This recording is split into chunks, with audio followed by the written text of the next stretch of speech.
is East Asia Tonight. Good evening, I'm Atelia Duets. Tonight's top stories from East Asia. North Korea back on the launch pad, firing short-range missiles for the first time in months, just days before President Trump and other world leaders arrive for a summit in South Korea. Now, Japan's new prime minister embarks on her first major economic initiative, preparing a stimulus package to tackle inflation. Also, China's answering Europe's call, accepting an invitation to Brussels as the EU moves to ease tensions over rare earth exports and that row involving chipmaker Nexperia. Another high-stakes face-to-face on the cards. Prime Minister Takaichi will meet with Donald Trump, reportedly with a purchase package including U.S. pickups, soybeans and gas, when they meet in Tokyo as part of his Asia tour. And Taiwan's pork industry reels from its first-ever African swine fever outbreak. Nearly 200 pigs have been culled, with transport and slaughter halted for 5 days.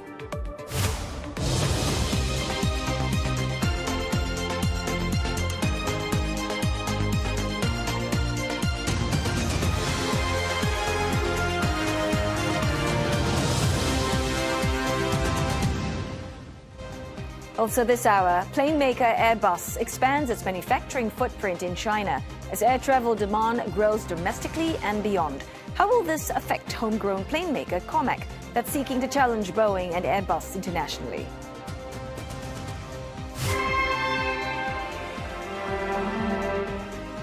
A message of peace through music played out in Cold War-era tunnels at Taiwan's Kinmen Island.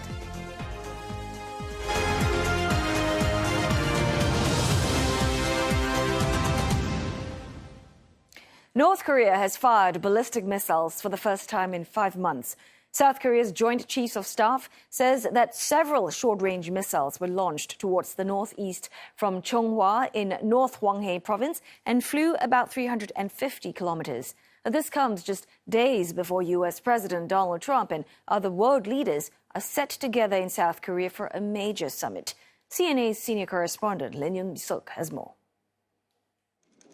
The missile launch was the first since South Korean President Lee Jae-myung took office in June, promising to restore peace to the Korean peninsula. His National Security Office held an emergency meeting following the launch. It says it will closely monitor any signs of additional missile launches and consider necessary measures. Japan also says it will be monitoring the situation with the United States, adding that North Korea's repeated launches pose a serious security threat. ミサイル警戒データのリアルタイム共有などを含めまして、日米間で緊密に連携をしております。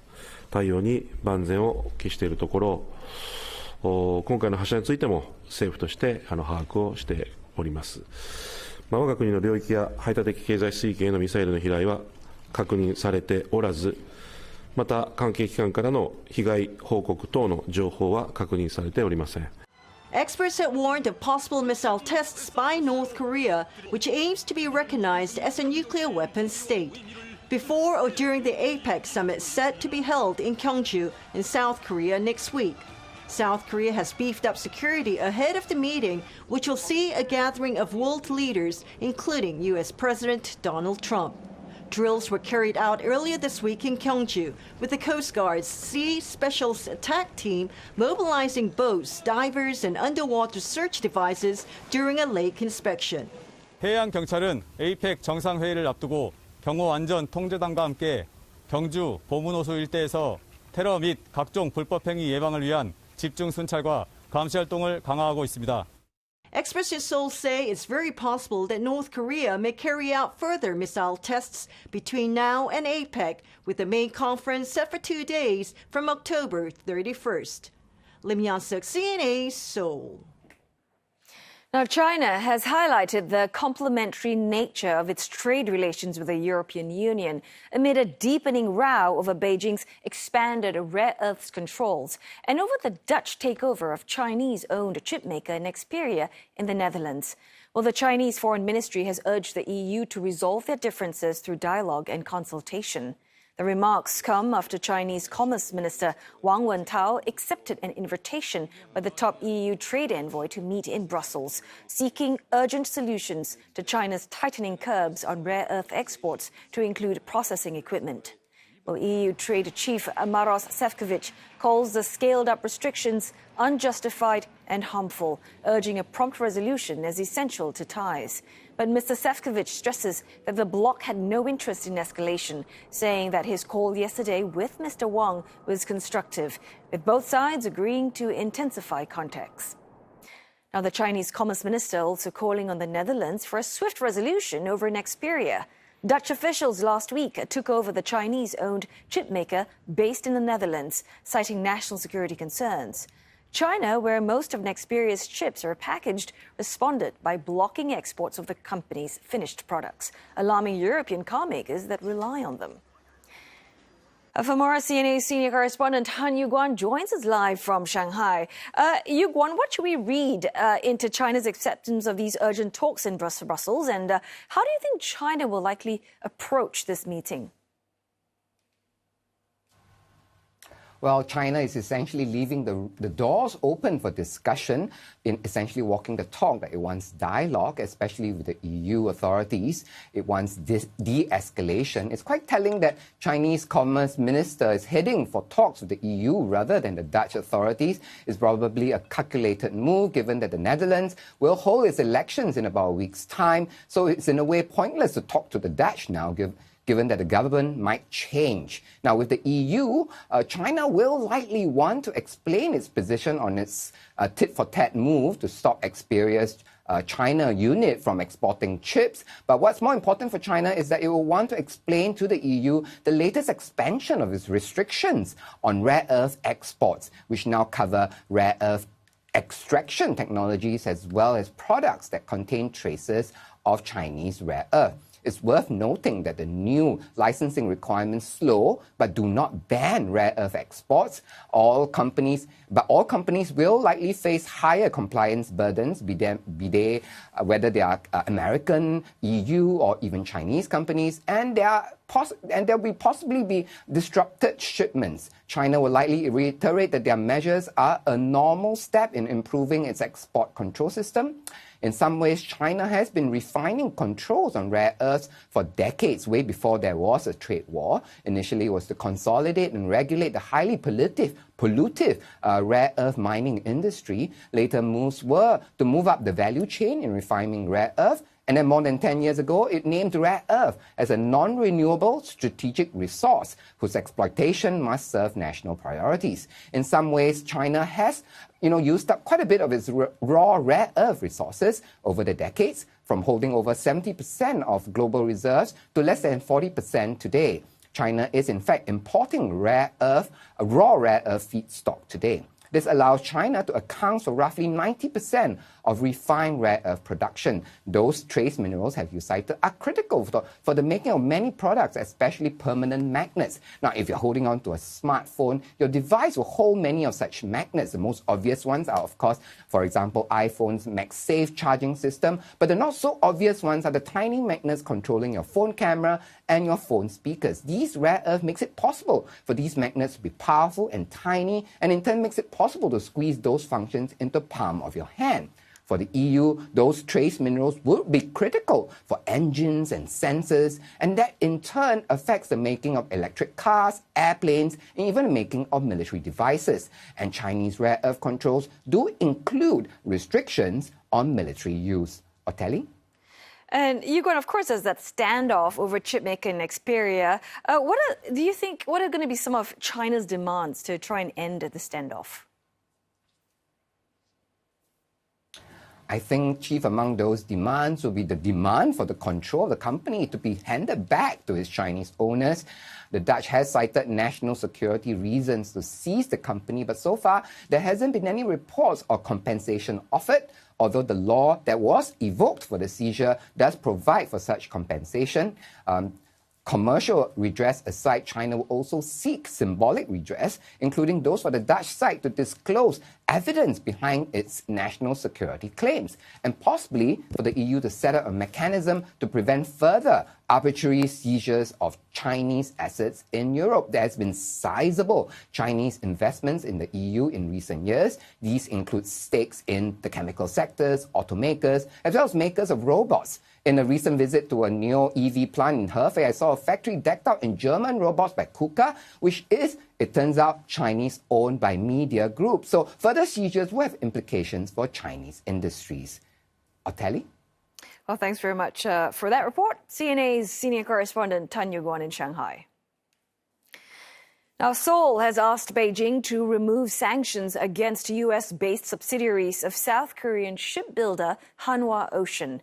A trade minister, Johan Koo, made that request during talks with his Chinese counterpart, Li Chenggang, over the phone.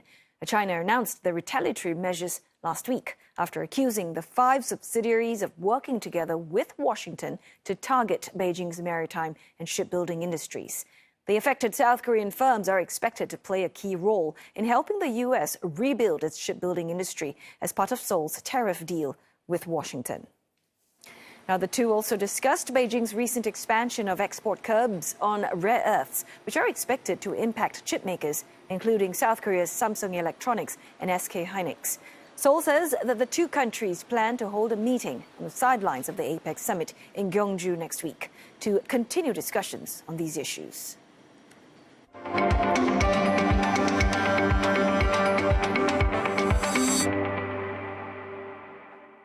South Korean officials are heading to Washington again for follow-up tariff talks, just days after meeting with Commerce Secretary Howard Lutnick in the U.S. Well, the two countries are looking to iron out their differences over a $350 billion investment package. Now, South Korean Presidential Chief of Staff for Policy says that officials have narrowed most of the gaps with just 1 or 2 issues still remaining. Kim Yong-boom adds that Seoul wants to strike a deal with Washington that's in line with national interests. He said he would not sign any partial agreement just to meet a deadline. Well, South Korea is due to host the APEC summit later this month, where President Myung is expected to meet Donald Trump on the sidelines. Now, South Korea's spy agency says as many as 2,000 of its nationals could be involved in scam operations in Cambodia. They're part of an estimated 200,000 people working at about 50 scam compounds in Phnom Penh, Secundville, and other parts of the Southeast Asian country. South Korea's National Intelligence Service told lawmakers yesterday it's tracking down a key suspect in the alleged torture and killing of a college student in Cambodia. The case has shocked the country and made global news headlines. Now, the 22-year-old was found dead in a car in August, 2 weeks after he flew to Cambodia. He had told his family he was going for an exhibition. Investigators brought the young man's remains home to his family in South Korea yesterday, more than 2 months after his death. Now, Cambodian police have also arrested nearly 60 South Koreans, among thousands of people of other nationalities, in connection with scam centers in just 2 months, June and July. Seoul says many of its nationals involved in the scams are actually perpetrators, not victims. Some went to Cambodia and, quote, actively participated in the crimes, providing illegal mobile phones, for example. In Japan, police say they have also arrested 29 people suspected of working in Cambodian scam centers. The Japanese nationals were repatriated from Cambodia in August and told investigators they saw about 1,000 others working at the compound in Poipet. A time now for a short break, but coming up on East Asia tonight, Japan's exports snap a 4-month slump, but decline in U.S.-bound shipments extends into 6 months. And later, China demands some U.S. chip firms to submit sensitive information about their sales, escalating ongoing trade tensions.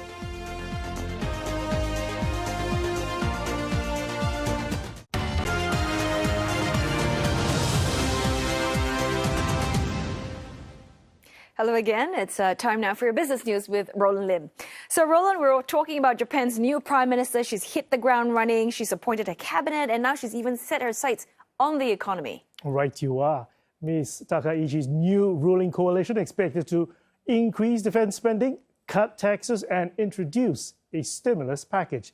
Japan's new prime minister reportedly preparing an economic stimulus package likely to exceed last year's $92 billion to help households tackle inflation. The package would mark her first major economic initiative after she takes office and reflects her commitment to expansionary fiscal policy. The scale of the package is still being finalized, but could be revealed as early as next month. It is expected to center around three main pillars: measures to counter inflation, investment in growth industries, and national security. The news pumped up investor enthusiasm. Stocks rallied to a record peak. The broader topics index ending the day 0.5% higher. The tech-focused Nikkei finished down slightly for the day, missing out on extending yesterday's record closing high in the final moments of trade. Meantime, the Japanese yen is trading slightly stronger against the greenback, 151.76 to the dollar, while the longer-term Japanese bond yields are falling. 10-year yields currently at 1.648%, 30-year JGB 3.121%. Traders weighing the possibility that the government may need to issue more bonds if additional spending exceeds expectations. Japan's exports rose for the first time in 5 months, boosted by a weak yen. But shipments to the U.S. continued to fall, despite lower tariffs on Japanese autos. Outbound shipments rose 4.2% by value in September from a year ago, but those to the U.S., that's Japan's biggest export market, shrank 13%, dropping for the 6th consecutive month. A rise in overall exports, along with upbeat business survey data, is reinforcing the Bank of Japan's view that the economy is holding up despite earlier tariff hikes. But the outlook for exports remains dim. Now, economists warn U.S.-bound exports will continue to struggle and the yen's depreciation may be corrected. In addition, the tariff impact has not fully materialized yet, as Japanese exporters haven't been able to pass on the higher costs. Experts say if that adjustment begins to happen, it could further drag down export volumes. Washington and Tokyo have sealed a new trade deal, cutting tariffs on nearly all of Japanese imports to 15%. And that's down from as high as 27.5% on cars. The move eases pressure on Japan's automakers, but analysts warn that the profit strains could still slow investment and wage growth. And as Japan's new prime minister prepares a stimulus package, an expert we spoke to earlier explains how investors are assessing the leadership change. The history of Takaichi's career and the policies that she won the LDP leadership election on suggests a sort of pro-growth outlook, so you can understand why the Nikkei was bullish after it. But you have to also remember it's a minority coalition government. So to pass anything of any substance, you do need to bring in other partners, and that may well temper what the actual policies that they can actually implement will be, right? So what's interesting is if you look at Governor Ueda's speech the day before the leadership election, it didn't look as if he were guiding towards being in any rush to raise rates. Yeah. The outlook was pretty benign in terms of inflation once you strip out non-fresh food, and the biggest component that they called out was rice. So the inflation trends were pretty benign, and they're really looking for that to translate into wage growth and then that to spur on inflation. So the fact that there's a lot of commentary about how rate rises have been pushed out because of a wait-and-see approach to see what the policies are like, well, we never thought that rates were likely to rise in the near term, given that speech.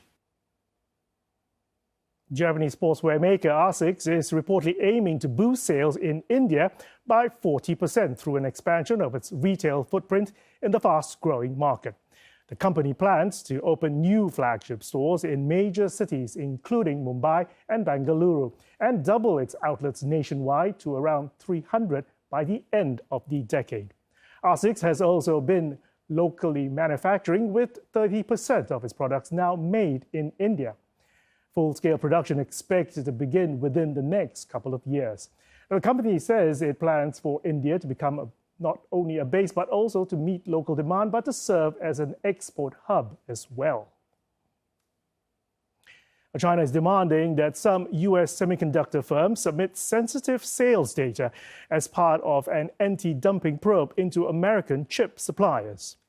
Authorities have published detailed questionnaires seeking information on sales, costs, profits, and customer details, as well as data on raw material suppliers. Companies have 37 days to respond.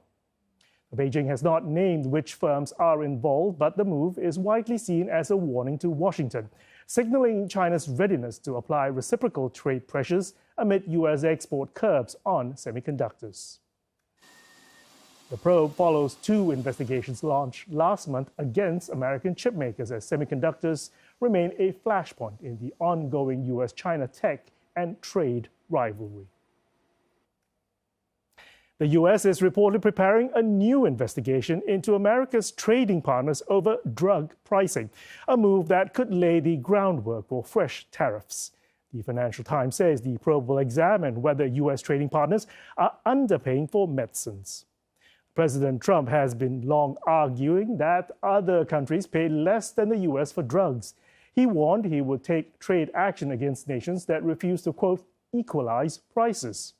The probe is part of Mr. Trump's broader push to lower drug costs for American consumers. Pharmaceutical giants, including Pfizer and AstraZeneca, have recently agreed to reduce prices on some products, while others are in talks with the White House over pricing. Mr. Trump has also threatened steep tariffs on imported drugs to pressure companies to expand manufacturing in the U.S. Officials have said that firms will be given time to show that they are investing in the country and lowering prices. Gold prices logged their biggest drop in years just a day after hitting new record highs. In Asian trade, spot price for gold is currently at $4,074.41, and that's down 1.2% in Asian trade, but staying well above that 4,000 level. Year to date, gold is still up 50%. Silver also reversing a pullback. It's currently down 0.6%, $48.44 per ounce. The retreat in gold miners and producers in Australia hitting hard. The biggest loser of the day percentage-wise is Evolution Mining, down by more than 10%, followed by Bellevue Gold. Investors locking in profits after the metal's exceptional rise. Some attribute the breather to optimism of easing U.S.-China trade tensions and a stronger dollar. The bullion's eye-watering rally has been built on a range of issues, including a weaker dollar, expectations of interest rate cuts, falling bond yields, and central bank buying. Lingering worries about the global outlook has also boosted its safe haven status, while a fear of missing out on the surge has also played a part. Riverfront Investment Group's Chris Konstantinos explains why he believes that the pullback in the bullion will be short-lived. Everything I've seen so far, very similar to equity markets. I think the pullback in gold is relatively technical and should be probably relatively short-lived in nature. If you think about the fundamental backdrop for gold, there's a growing desire for foreign central banks, meaning central banks outside my home country, the United States, to diversify away from the U.S. dollar. And on top of that, we're in what I would call a reflationary backdrop, both in the U.S. and globally, with the possible exception of China. And what I mean by reflation is, relatively higher inflation kind of as a steady state than what we experienced from, say, 2009 to 2022. So reflationary backdrop and foreign investors trying to diversify away from the U.S. dollar, that's a generally pretty positive backdrop for gold prices, in my opinion. I just think they've run really far, and they probably need to take a break in the near term. Gold's up roughly 50% year to date. So I suspect this is just profit taking. And you're up to date with the business news. Back to you, Telly. Thanks so very much for that, Roland. Well, on that note, we're going to zip out for a short break. But coming up in East Asia tonight, Airbus expands its production capacity in China to capture the booming regional air travel market. Does Chinese upstart Comac have what it takes to challenge the established players? Well, we'll be speaking to an expert in just a moment. And Taiwan's pork industry in crisis as it faces its first suspected outbreak of African swine fever.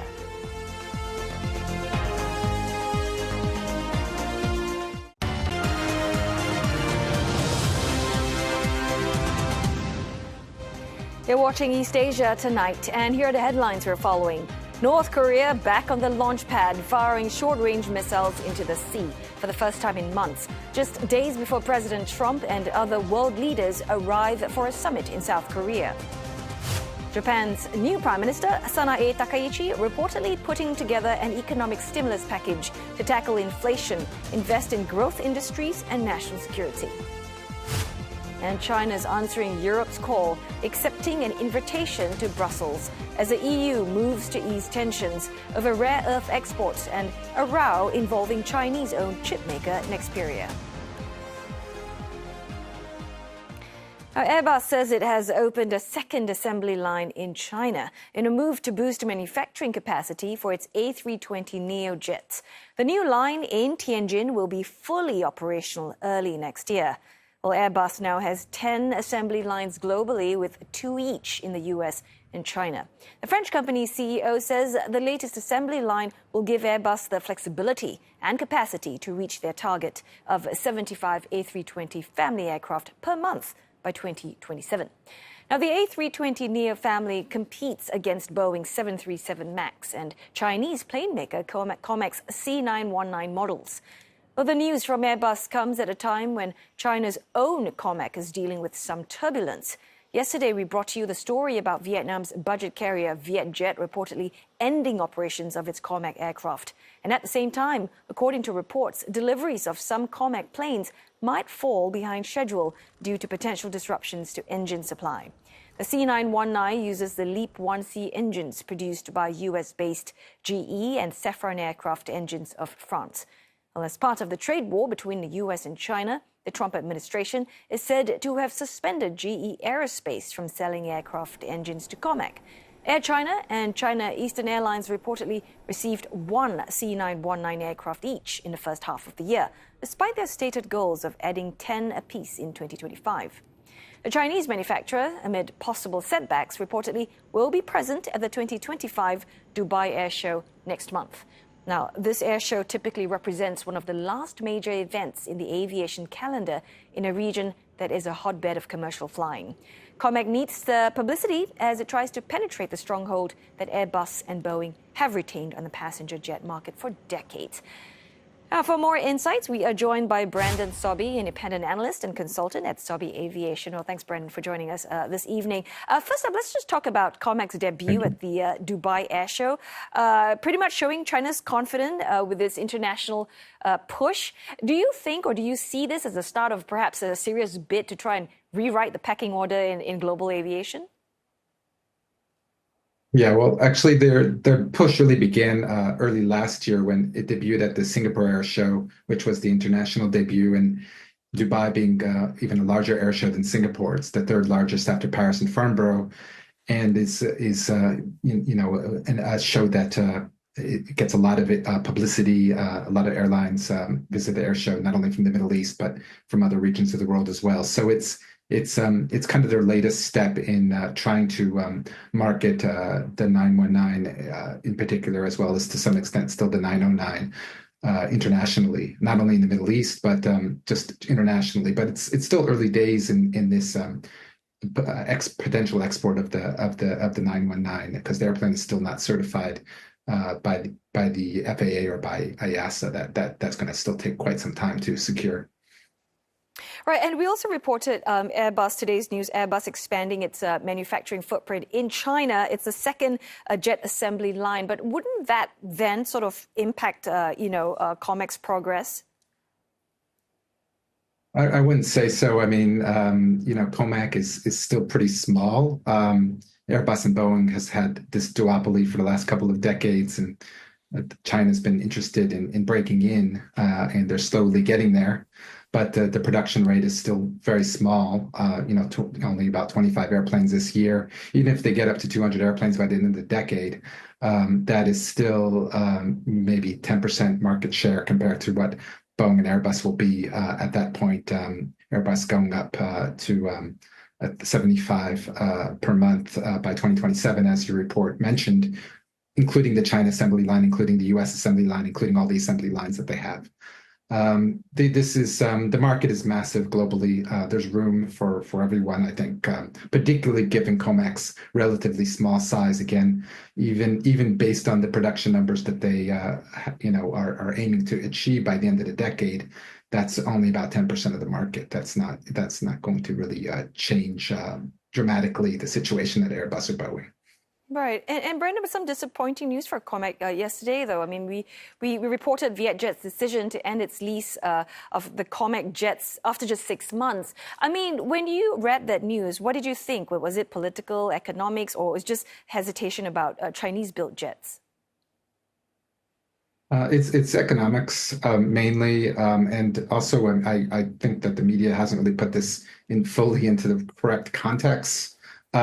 This was the 909, not the 919. The 909 is this smaller jet that's been in service for quite some time. It was developed like 20 years ago, and it was a wet lease deal. And a wet lease deal is when you hire another airline to operate the plane for you. So Chengdu Airlines was hired in this case by Vietjet to operate the plane in the Vietnamese domestic market, primarily to and from the island of Con Dao, which has a short runway that cannot accommodate 737s and A320s, can accommodate ATRs and Embraer jets, but not, and the 909, but not full-size airplanes. And it was an experiment for Vietjet to try to operate in this market, in the Con Dao market, and to use the 909, but the 909 it was a 6-month wet lease. I mean, it was not and a wet lease is not a permanent solution. It's a temporary solution. So in the context of a wet lease, I don't think this was that big of a deal. In context of the 909 not being, this is not the 919, which is really what everybody's focusing on these days. I think this was really taken way out of context. It's not a big setback, really. Yeah, I really appreciate that clarification there, the 909 versus the 919. On the plus side, apparently there's regional interest coming from Malaysian Airlines and Air Asia. I mean, they're both reportedly in talks perhaps to buy these Comac jets. I mean, how serious you think these talks are, and also how practical is it to integrate the Comac planes into the rest of the Airbus aircraft that they have currently? I think at the moment it's pretty unlikely still that, again, these talks are related to the 919. Again, the plane is not certified by EASA or the FAA. Airlines are obviously looking at this airplane. They want to keep the competition honest, and it's the obvious thing to kind of consider this airplane in any campaign that you have at the moment. And over time, it definitely will be, I would say, more seriously considered. But at this point, it's quite difficult for a major airline, to order this airplane. I mean, there can always be a smaller airline, and we have seen the 909, for example, be placed into Indonesia and Laos. These are kind of smaller airlines, political kind of driven. But the 919, is not quite there yet. At a kind of major airline or global major airline level, we don't know enough about it. It hasn't been in service for that long, and it hasn't been certified, like I keep on saying, internationally. So I think these airlines are just keen to keep Boeing and Airbus honest, and unless they really get like a super sweetheart deal from Comac, I don't think you're going to see any kind of short-term orders from airlines, of that caliber yet. But it will happen eventually. It's just too early. Right. Eventually, I mean, is there a timeline? Are we talking about 10 years from now, 15 years? I mean, it's hard to really pinpoint, but I mean, I'd say in the short term, that's over the next couple of years, it's unlikely, but certainly over the next 5 or 10 years. Again, the key milestone would be certification by EASA and/or FAA. You can still have some airlines in Asia take this airplane without that, as you've seen with the 909 going into some smaller airlines in Indonesia and in Laos.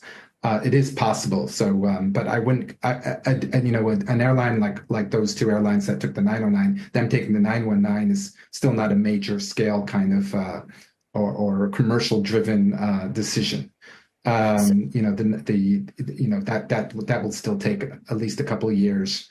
But so here you're let's saying, see Brandon, what happens. Again, 919, you say it's not quite there yet, but I just want to talk about this Beijing muscle behind it, right? Because Comac does have something that Boeing and Airbus don't, which is the weight of the Chinese state. And that kind of backing, how do you see it, helping or leveling the playing field in aviation? Yeah, I mean, definitely in the Chinese market, which is a massive market, you already have the big three airlines operating this airplane. The airplane's been in service now just over 2 years, and in Air China, Eastern China, Southern, they're all operating this airplane now. But China alone is a massive market, and you look at the production rates of the 919, and of course it has Chinese certification. It's actually sufficient. They don't actually need to export this airplane really, given the size of the Chinese market and their production rates that are, at least for the next several years. So it's more, it's more of this kind of a strategic thing to export it. Obviously they want to, and they will export it, I think, at some point, but it's not like critical that they export this plane. I know a lot of the publicity is about, these international air shows, and it's about international airlines looking at this airplane, which again, they are, because they want to keep mainly Airbus and Boeing honest. I mean, this is all good, but really, this China, has such a large demand within the country, and and of course a desire to use their own aircraft as much as possible, particularly given the geopolitical situation. So that's enough. I mean, they're doing relatively well so far in the local Chinese market, and the international thing will come over time, but it's not actually critical for them, at least for the next several years. So it's I think one, this has to put it in the right context here, and look at it from a China perspective as well as a global perspective. There's two different perspectives here. I really appreciate your setting the record straight. Thanks so much for your time and thoughts, Brandon. Brandon Sobey there, independent analyst and consultant at Sobey Aviation. Turning our attention to Taiwan now. Well, its pork industry potentially facing a major setback after the island reported its first domestic outbreak of African swine fever. Now, the infected pigs were from a farm in Wuxi district in Taichung. They were tested after nearly 120 of them died over the last 2 weeks. Some 200 pigs have been culled, and an investigation is underway to determine the source of the infection. Right, for more, we are joined now by CNA senior correspondent Victoria Jen, live from Taipei. So, Vic, what do we know so far about this African swine fever outbreak, and just how serious is it for Taiwan right now? Yes, Taiwan has confirmed its first domestic outbreak of African swine fever, becoming the latest area affected by this deadly pig disease that's already spread to 68 countries and territories since 2022. It's a big concern because Taiwan had managed to keep the virus out for years through very strict border and farm controls. In fact, just a few months ago, the World Organization for Animal Health named Taiwan the only territory in Asia free from African swine fever, classical swine fever, and foot and mouth disease. Now, authorities say they moved immediately to contain the situation. And the good news is that the virus doesn't infect humans, so pork is still safe to eat. But it's a serious blow to Taiwan's pork industry, which is now worth $2.3 billion a year, and is a key part of local cuisine and farming livelihoods. So tell us then, what steps are being taken to contain this outbreak? Now, the government is acting very fast. Starting Wednesday, there is a 5-day island-wide ban on pig transport and slaughter, and farmers are banned from using kitchen waste as feed. all meat markets and transport trucks are being disinfected, and a special command center has been set up in Taichung to oversee the response. Agriculture Minister Chen Junji explained why officials didn't wait for final confirmation before taking action. 就是因为我们台湾是首例，经过 WHO 的这些通报的一个机制，我们必须要等待病毒株分离以后，才能够做正式的一个确认向 WHO 去通报。但是这样的一个时间，可能要大概1-2个礼拜。但是我们绝对不能等1-2个礼拜，所以我们虽然说用仪式的暗场来处理，但是我们是用最高的规格去做一个防堵。 Meanwhile, leading supermarket chains, including PX Mart and Carrefour, have reassured consumers that all pork sold in their stores comes from certified local farms and slaughterhouses that comply with government disease control and food safety rules. They've also pledged to keep supplies stable throughout the 5-day halt in slaughtering. In the short term, there could be still some supply disruption and possibly higher prices if restrictions are extended.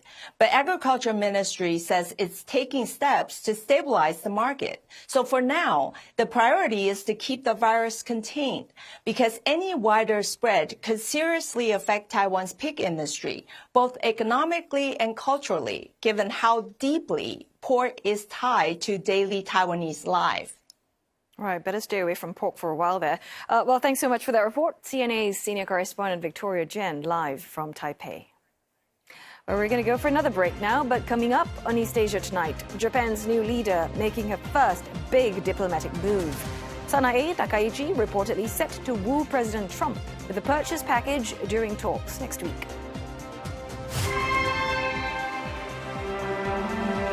And a former military-used tunnel repurposed for art and a music festival in Taiwan's Kinmen.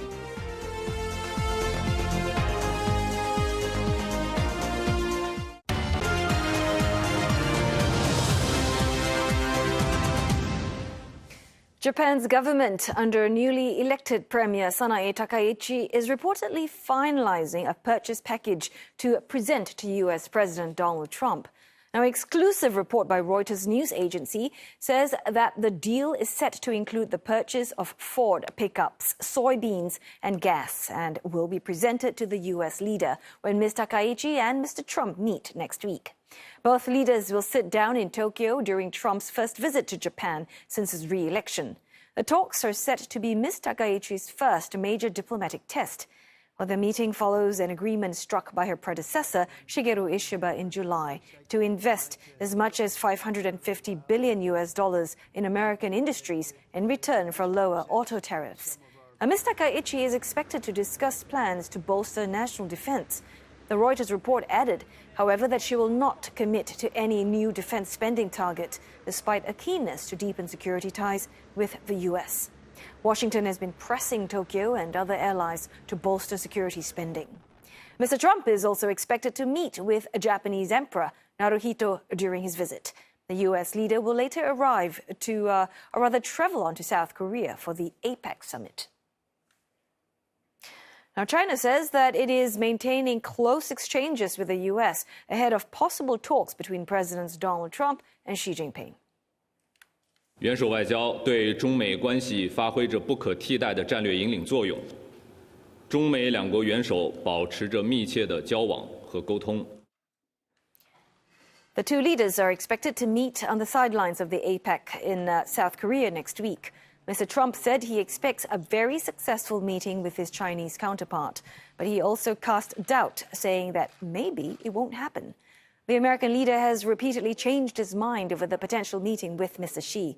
He first announced it last month, but later threatened to cancel it after China imposed export curbs on rare earth minerals. Now we're going to have a fair deal. I think we're going to have a very successful meeting. Certainly there are a lot of people that are waiting for it. Maybe it won't happen. Maybe it won't happen. Things can happen where, for instance, maybe somebody will say, I don't want to meet, it's too nasty. But it's really not nasty, it's just business. Now, China has issued a, quote, stern protest to Australia after a mid-air incident over the weekend involving military planes from both countries. Australia says its surveillance plane was approached by a Chinese fighter jet during a patrol over the disputed South China Sea. According to Australia's Defence Department, the Chinese jet released flares in close proximity to the aircraft, putting the crew at risk. China's military accused the Australian plane of illegally entering its airspace and said it took effective countermeasures. Beijing's defense ministry also criticized Canberra's account of the incident, saying it distorts facts, shifts blame, and attempts to cover up an illegal intrusion. A spokesperson added that China will continue to take all necessary steps to safeguard its sovereignty. China says that it will be celebrating a contested Taiwan anniversary when Japan renounced its claim to the island after 50 years of colonial rule. The Japanese handover on 25th of October 1945 is referred to by both Beijing and Taipei as a retrocession, but it did not specify to whom Taiwan was surrendered to, leading to differing interpretations of the island's sovereignty. Well, China's Taiwan Affairs Office says it's inviting people from Taiwan to attend, hailing the island's retrocession as a significant achievement of China's World War II victory. Reuters, citing diplomatic sources, say celebrations will take place this Saturday at the Great Hall of the People in Beijing. Well, the island last week banned its officials from attending such events in China and accused Beijing of distorting history for its own means. China responded with a similar response today, saying that Taipei was intimidating and suppressing Taiwanese from attending Chinese events and is trying to, quote, distort and deny the historical facts of World War II.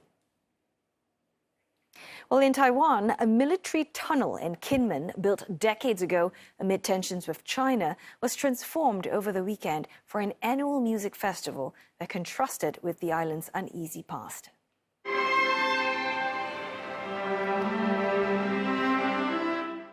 Music echoed through the Zhaishan Tunnel, once used to shelter supply boats from artillery shells. The proximity of the Taiwan-controlled island to mainland China has made it the front line of several conflicts between the two sides in the past. 我们给这个坑道一个新的生命，不是观光景点，观光景点只是进去看一看。我们现在给这个坑道一个生命，是希望大家走进来。 感受到音乐，音乐告诉你这个坑道的故事，音乐告诉你和平是可贵的。这个台湾跟金门都一样，永远都在面对着一种压力。也许不是安全的，或不是让人家可以放松的，可是我们都度过了，我们都安安好好的在这里。用这首音乐来告诉大家，最后一首德弗扎克的弦乐四重奏就是要告诉大家和平。 Organizers say 1,200 tickets for the two-day event was snapped up in just 2 minutes, with a selection of music also including pieces by classical composers, Mozart, Beethoven, as well as Taiwanese and Chinese tunes. 像我刚刚其实有一个很大的感动是说，它除了声音在那个坑道里面的回音之外，我其实是可以听到外面的海浪声的，所以那种澎湃的感觉其实很难形容，就真的是要到现场去感觉才感觉得到这样。 Well, I hope you've enjoyed Wednesday's edition of East Asia tonight. Don't forget your headlines anytime at cna.asia, and we're always on Facebook and YouTube. Thanks for watching.